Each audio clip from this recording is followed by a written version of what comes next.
Hello, V-Gates. My name is Monica Liana, and this is Books and Beauty, where I talk about books while doing my makeup. So last time I talked about the recent 2021 thriller books that I have read that I don't think is worth your time. And today we're gonna talk about the ones that I do think is worth your time. Granted, these are only my 4-star ones. I have another video that's gonna come out about my 5-star ones. And the only reason I'm breaking them up is because this way this video can kind of stay nice and short and concise. Because you know me, I like to talk. So I figured I'd just break it up to like, these are my 4-star ones that I think is still worth your time. And then the next one will be like my 5-star ones that I'm like, yes, I 100% think you should read these. Don't argue with me.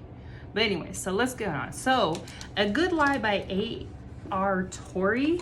This one is about I think she's a therapist, psychiatrist. I'm not sure the difference between those two, but she is one of those, and she deals with people that have very, very violent tendencies to the point where they're probably one step from actually being a murderer. But they're going to her to try to not act on these urges. And one of her clients ends up dying. And at the same time, there's an actual serial killer on the loose that's taking young boys, kidnapping them, dismembering them, and then also eventually their body pops up. Well, one of the boys that went missing ends up showing up, and he basically, his story kind of doesn't add up. Like they believe that he was taken. By the way, that is my dog eating, so if you hear chump chump, he's eating.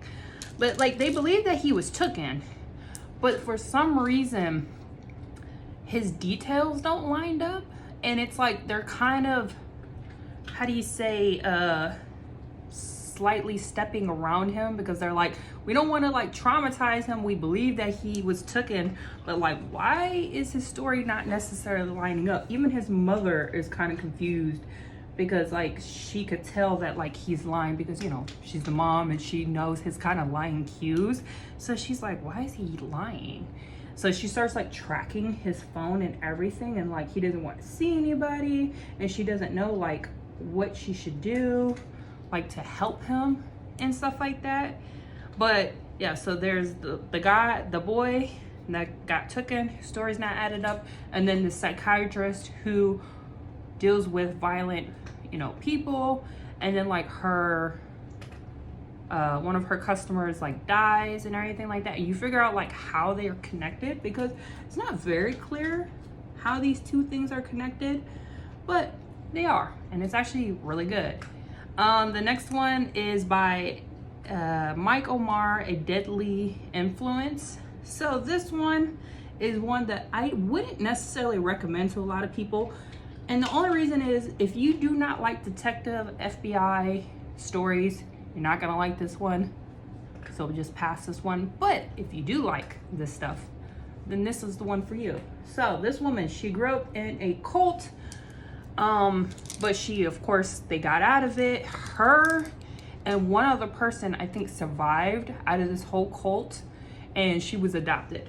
Well, it's years later, she's now an adult. She has a child. I think her and her husband are actually getting a divorce, or they're separated at least. And they have 2 kids. Well, she works with the police station, and she does like kidnapping, hostage situations. Like she basically is the hostage negotiator. Well, she ends up getting a call about a situation, and turns out it's the other girl that used to be in the cult with her. She needs help because her daughter was kidnapped. And at first she kind of doesn't want to get involved, because she's like, well, you know, I deal with hostage situation. I don't necessarily deal with like the whole kidnapping thing, because they don't even know, like there hasn't been a ransom or anything yet. So she's like, I kind of deal with that. I don't deal with necessarily kidnapping. Well, she's like, well, can you help me? Because, you know, it's that whole, they kind of have somewhat of a bond, even though it's been years since they've seen each other. But so she ends up deciding to help. And that's pretty much what this book is. It has to deal with like some things with the cult, like you get a little bit of flashback, and then you deal with the hostage situation, kidnapping situation. You figure out why she was actually kidnapped. Actually, wrong. I said it wrong. she wasn't kidnapped, her brother was kidnapped. So there's a boy and a girl. The boy got kidnapped. I don't know why I said the girl. Anyways, the boy gets kidnapped. Little boy gets kidnapped, not the daughter. I totally fucked that up. I am sorry, but like, yes, the boy gets kidnapped, but there's no ransom. They don't know why he gets kidnapped or anything like that. And like, they're basically trying to figure it out. I think this is going to be a series because I think there is another book coming out next year. Plus, the end of this book kind of has like a plot twist at the end,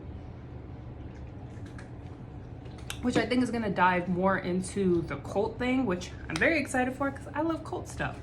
So if you do like I said, if you do like FBI cop things, I would recommend this one. But if you don't like that stuff, then yeah, skip it, because this is pretty much what this book is. The next one is Dark Rose by Chevy Stevens. So a girl, her mother is been dead or something. I forgot like how she died, but she's dead. Her dad gets into an accident and then he dies. Well, she ends up going to go live with her aunt and her, it's not even really her uncle, it's like her step uncle, because they're not related in any type of way. It's basically the aunt that she's related to, and then like this is like, I believe, her second husband. Well, her step uncle is really weird. Like, he's a cop and he basically tries to scare her in a way. Like, he's basically always like, you know, what are you doing? Tracking her. Like, didn't want her to get a job because she tries to get a job. Basically, one, to get out of the house, but two, it's like, you know, I should probably start making some money. And he's just like, no, you know, you have a job by watching our kid. And she's like, well, I don't want to do that all the time. Like, I want to make actual money and like get out the house. And basically spooks the person that she was going to work for, spooks him. So he's like, hey, I don't want no problems. I can't hire you. I'm not going to have no problems. So basically isolates her. Like, she goes off and has like a date and he somehow knows about it.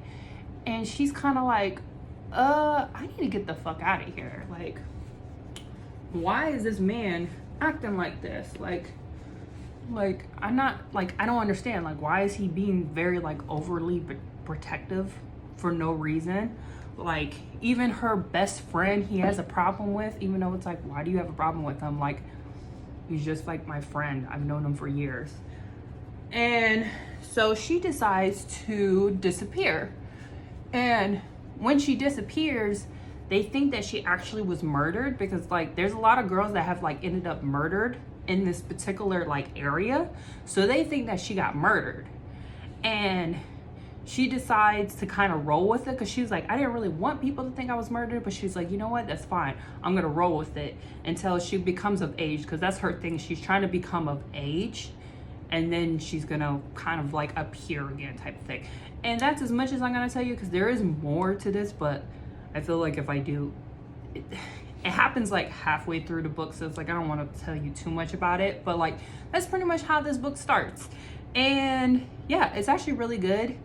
There is a slight love romance in the middle of it that I don't think was necessary, so like I'm not going to rate it a 5 for that mere fact of like, I don't think that love romance needed to be in the middle of it. But other than that, really good. The next one is Not a Happy Family by Sherry Lapina. And this one is about a group of family who, their dad is a straight up asshole. That's basically what he is. He's very rich, but he is such an asshole to his kids, because there's 3 girls and a boy. They're all adults. And their mother is spineless, basically allows this to happen, even though like they know that he's being an asshole, but like she just doesn't really say shit about it. Well, they go to a family Thanksgiving dinner and things get heated, because he basically drops a bomb that he's going to sell the house, even though the one daughter wants to actually eventually own the house. Like, that was kind of her dream, is like one day she wanted to own a house, and they're basically like, no, we're gonna sell it, whatever. And then the one son, he's not gonna get the company because he thinks that he's worthless. He like sold it like with under him, because he was like, I'd rather sell it to somebody else that has no relation than you running into the ground, which is like, damn, you ain't got no faith in your child. And then their one daughter, like, she's a talented artist, but she does like lewd, crude like art that they're kind of like, they don't really agree with. Like, she's kind of one of those kids that like, she knows she's pissing her parents off and she does it even more. So they're having a bad time at this like family Thanksgiving dinner, to the point where they don't even really finish it. They leave, they don't have dessert or anything. Well, the next morning, turns out that their parents were murdered. And it's the whole thing of like, who did it? And there's a lot of people in the game. So there's the 3 kids that all have secrets and all not really telling the truth of what actually happened that night. And then there's like the maid, and then there's like the aunt, which is the dad's sister, because supposedly she was supposed to get some of the inheritance. Like, he was going to change the will or something like that, but he never got to it. So it's a whole thing of like, who actually did it type of situation. And it was really good. And I did not guess who actually the killer was. So, and they all think that each other has done it. Like, they all are suspicious. They're like, I think this one did it, this one. Like, they don't have no faith that like, oh no, this couldn't have, like, you know, my brother or sister couldn't have actually done it. Like, no, they're all pretty much like, yeah, that they did it. Like, of course they did it. And it's just like, literally nobody has faith in each other. Like, it's pretty bad. But yeah, it was actually pretty good. And then The Burning Girls by CJ Tudor. Oh my gosh. So this one, where can I not find my thing? This one, I wasn't even gonna read this one. So I follow Gabby Reed's book troop little book club type of thing, and this is one of the books. And I did not read this book because I don't know, the synopsis didn't really sound very good.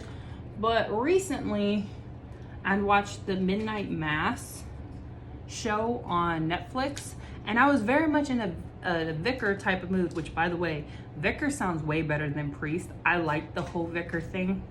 I think that actually sounds way better than priest. But like, I was kind of in that mood that I was like, you know what, fuck it, I'm going to give this one a try. And I was pleasantly surprised. I think this was actually really good. Because the reason I didn't actually want to do this, because I thought it had something to do with Paranormal Activity, and I was like, I don't really like paranormal stuff. Like, it is not my jam. But it actually doesn't. It has nothing to do with Paranormal Activity. It's a little creepy, but it has nothing to do with Paranormal Activity. But anyway, so let's start. We have a female vicar who goes into this small little town with her daughter, and she's basically just the temp vicar until they can get a permanent one, because the permanent one, so my phone just cut me off. I don't know why my phone cut me off, but it cut me off, and I'm almost done, so we're just gonna piece these together. But anyway, so the permanent vicar, he hung himself, and it's like, okay, now she comes in to basically help just get everything together. So they go ahead, and it's a small little town, a lot of gossiping. And there's this tradition called the Burning Girls, because back in the day, they like burned these girls for supposedly being witches, which of course they weren't actually witches, but they still like do this tradition for some fucking reason. And there was another pair of girls that went missing some years ago, and that they still don't know what happened to them. They just assume that like they ran away. So you're getting a lot of mysteries solved in this one, and then at the same time they're also getting messed with. Like, the current vicar and her daughter is getting messed with, and they don't know like who in the town is messing with them. Like, her car gets like spray painted as like Satan stuff, and then she has a secret, because the reason she actually took this job is to run away from something, like something in her past. So yeah, there's a lot of like, there's like 3 different stories in this book, which can make it a little bit confusing, but for the most part it was actually really good. I truly enjoyed this. And she's very, even though she's a vicar, she's not what they call like the traditional vicar. Like she believes in God and everything like that, but she more or less considers it like a therapist standpoint. Like she's not overly religious. Like she doesn't believe in like necessarily like ghosts and goblins and like demons or anything like that. She just more or less believes in like the goodness of going to church. Like she really truly just thinks of herself as like a therapist slash like a social worker and stuff like that. So it's actually not religious all that much. And I don't know, it was really good. It was worth my time. All I can say is that I'm very glad that I actually went back and read this book, because this was way better than I was thinking. Because as soon as I heard like the Burning Girls and all this other stuff, I thought it was gonna be kind of like Paranormal Activity, and I was like, no, not my jam. But literally has nothing to do with Paranormal Activity. It's just a bunch of humans having a lot of secrets, and then like, you know, you kind of figure out like what all these secrets are, and then like who did them and stuff like that. But before my phone turns off yet again, I don't know why it did, but before it does that, let me go ahead and just say some lipstick real quick. That these are the recent like new releases, thrillers that I think are worth your time. They're not 5-star for me in my opinion, because there's like 1 or 2 things that may have like bogged it down or something like that, but for the most part I still recommend these books. So have a good day. I'm gonna go walk my dogs and enjoy the rest of my Sunday. Bye.